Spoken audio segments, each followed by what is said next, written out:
नमस्कार बच्चों, मैं सुरुचि सामरिया आपका ई कक्षा में स्वागत करती हूँ।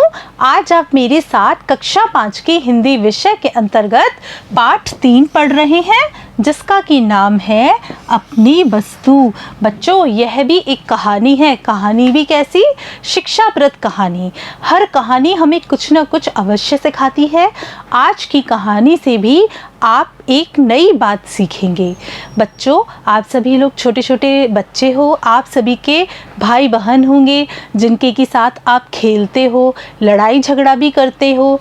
कभी कभी जब आप लड़ाई झगड़ा करते हैं तब आपके झगड़े को सुलझाने के लिए आप अपने माताजी पिताजी के पास जाते होंगे। माताजी पिताजी आपको बहुत अच्छे तरीके से समझाते होंगे, फिर आप झगड़ा भूल जाते हैं और वापस अपने भाई बहनों के साथ प्रेम पूर्वक रहने लग जाते हो। बच्चों, आप मुझे एक बात बताइए कि जब हम इस संसार में आते हैं तो क्या कुछ अपने साथ लेकर आते हैं? नहीं ना। जब हम इस संसार से विदा होते हैं, मृत्यु को प्राप्त होते हैं, तब भी क्या कुछ हम अपने साथ लेकर जा सकते हैं? बच्चों, नहीं। फिर भी हम व्यर्थ ही छोटी छोटी चीज़ों के लिए, छोटी छोटी बातों के लिए लड़ते झगड़ते रहते हैं। क्या यह सही है? नहीं ना। बच्चों, ऐसा कुछ आपको आज की कहानी में देखने को मिलेगा। इस कहानी में दो भाई आपस में लड़ते झगड़ते रहते हैं। किस बात के लिए? छोटे से एक ज़मीन के टुकड़े के लिए। जब महात्मा जी को पता चलता है तो महात्मा जी उन दोनों भाइयों को समझाने की कोशिश करते हैं कि तुम जिस चीज़ के लिए लड़ रहे हो वह चीज़ ना तो पहले तुम्हारी थी, ना वह कभी तुम्हारी हो सकती है। महात्मा जी के समझाने पर दोनों भाई आपस में प्रेम पूर्वक रहने लग जाते हैं। तो बच्चों, आइए शुरू करते हैं हमारी कहानी। देखते हैं क्या है इसमें। एक महात्मा जी कहीं जा रहे थे। बच्चों, कौन कहीं जा रहे थे? महात्मा जी कहीं जा रहे थे। महात्मा जी कभी भी एक स्थान पर टिककर नहीं रहते, वे हमेशा एक स्थान से दूसरे स्थान पर भ्रमण करते रहते हैं। मार्ग में उन्होंने एक स्थान पर दो व्यक्तियों को ऊंची आवाज में बोलते सुना। यानी कि महात्मा जी जब रास्ते से जा रहे थे तब उन्होंने देखा कि दो व्यक्ति आपस में लड़ाई कर रहे हैं। ऊंची आवाज में बोलने का मतलब लड़ाई झगड़ा करना होता है। देखिए, दोनों ही हाथों में लठ लिए एक दूसरे के प्राण लेने को उद्यत दिखाई देते थे। उद्यत यानी कि तैयार दिखाई देते थे। वो जो दो व्यक्ति थे उन्होंने अपने हाथों में लठ ले रखा था और दोनों एक दूसरे को मारने के लिए तैयार थे। एक कहता था कि यह भूमि मेरी है और मैं इसका स्वामी हूँ, जबकि दूसरा उस भूमि को अपनी बतला रहा था। बच्चों, इन दो व्यक्तियों में लड़ाई किस बात पर हो रही है? भूमि के ऊपर लड़ाई हो रही है। भूमि के स्वामित्व को लेकर लड़ाई हो रही है। एक भाई कहता है कि यह भूमि मेरी है, दूसरा भाई कहता है कि यह भूमि मेरी है। देखिए आगे। उस भूमि पर अपना अपना स्वामित्व जताने के लिए दोनों ही क्रोध से लाल पीले हो रहे थे। स्वामित्व का अर्थ होता है अधिकार, क्रोध का अर्थ होता है गुस्सा। दोनों ही भाई उस भूमि को अपना बताने के लिए गुस्से से लाल पीले हो रहे थे। दोनों ही उस भूमि को अपना बताने के लिए अपना अपना पक्ष रख रहे थे। संत महात्मा तो स्वभाव से ही दयालु और परोपकारी होते हैं। दयालु का अर्थ होता है दया करने वाले। परोपकारी हम उसे कहते हैं जो कि दूसरों का भला करे। सदैव सबका ही भला चाहते हैं। सदैव का अर्थ होता है हमेशा। बच्चों, यहाँ पर संत महात्मा के स्वभाव के बारे में बताया है कि संत महात्मा का जो स्वभाव होता है वह बहुत दयालु होता है और वे हमेशा दूसरों का ही भला करते रहते हैं और हमेशा ही सबका भला चाहते हैं। देखिए आगे। उन्होंने मन ही मन विचार किया कि ये दोनों लड़ाई झगड़ा करके व्यर्थ ही अपने प्राण गंवाने पर तुले हुए हैं। व्यर्थ का अर्थ है बेकार। महात्मा जी ने सोचा कि ये दोनों आपस में व्यर्थ ही लड़ाई कर रहे हैं और एक दूसरे के प्राण भी लेना चाह रहे हैं। अतएव इन्हें समझा बुझाकर शांत करने और इनका आपस में समझौता कराने का प्रयास करना चाहिए। महात्मा जी स्वभाव से परोपकारी होते हैं, दयालु होते हैं, हमेशा सबका भला ही करते हैं। तो उन्हें लगा कि मुझे इन दोनों भाइयों को समझाना बुझाना चाहिए, शांत कराना चाहिए और आपस में इनका समझौता कराना चाहिए। देखते हैं आगे। यह सोचकर वे उनके निकट गए और उन्हें संबोधित करते हुए बोले, हे भद्र पुरुषों, तुम लोग कौन और आपस में झगड़ा क्यों कर रहे हो। महात्मा जी उनके पास गए और उनसे पूछने लगे कि हे भद्र पुरुषों, हे सज्जन पुरुषों, तुम दोनों कौन हो तथा आपस में झगड़ा क्यों कर रहे हो। फिर देखिए, महात्मा जी को देखकर उनमें से एक व्यक्ति बोला, महात्मन, हम दोनों भाई हैं। बच्चों ध्यान दीजिए कि ये जो दो व्यक्ति आपस में लड़ाई झगड़ा कर रहे हैं, वे भाई हैं। हमारे पिता ने मरते समय अपनी संपत्ति का बंटवारा किया था।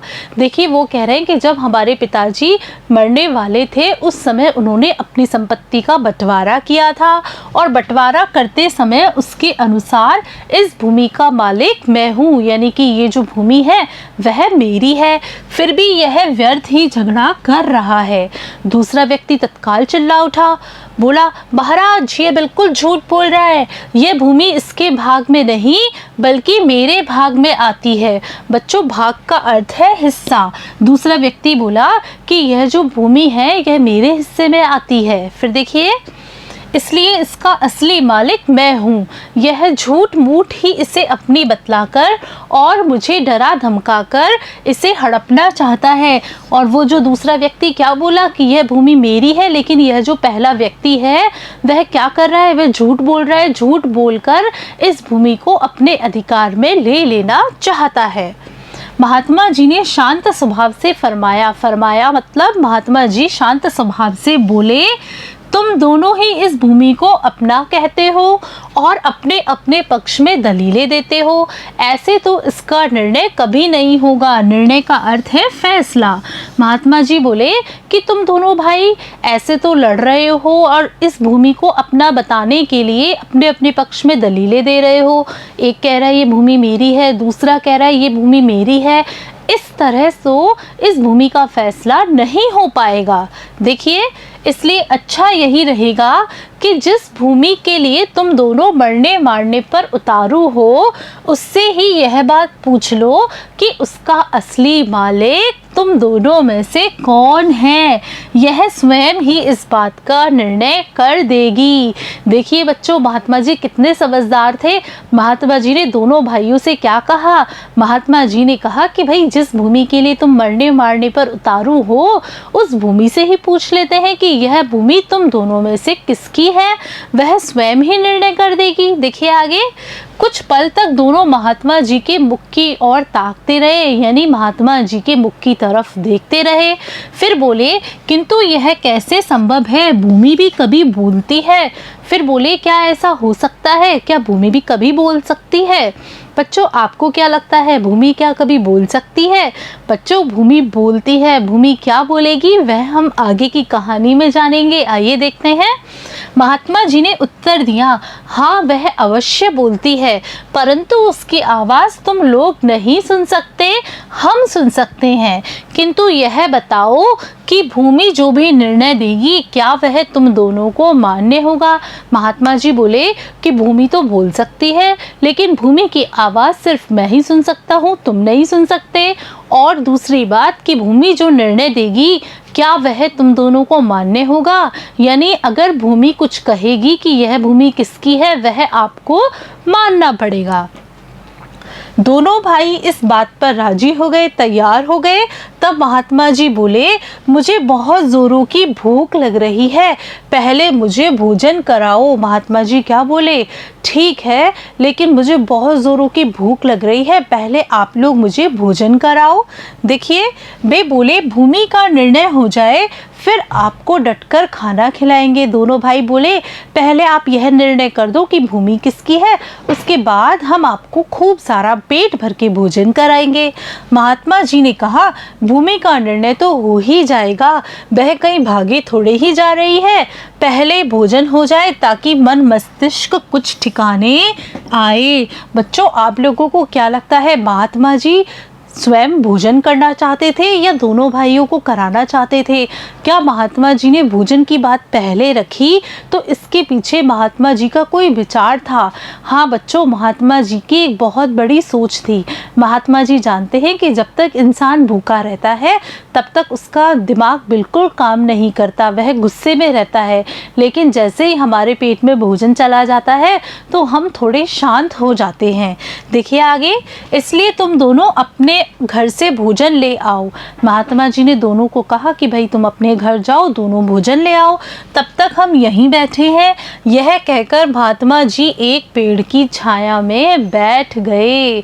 बच्चों, आपने कहानी के इस भाग में देखा किस तरह महात्मा जी दोनों भाइयों को समझाने की कोशिश करते हैं। समझाने के प्रयास में वे दोनों को कहते हैं कि तुम दोनों जाओ, अपने घर से भोजन लेकर आओ। बच्चों, आपको क्या लगता है, क्या महात्मा जी इन दोनों भाइयों को समझाने में सफल हो पाएंगे? क्या भूमि बोलेगी? भूमि बोलेगी तो क्या दोनों भाई भूमि का निर्णय मानेंगे? यह जानने के लिए यह सब आप मेरे साथ कहानी के अगले भाग में पढ़ेंगे। तब तक के लिए नमस्कार बच्चों।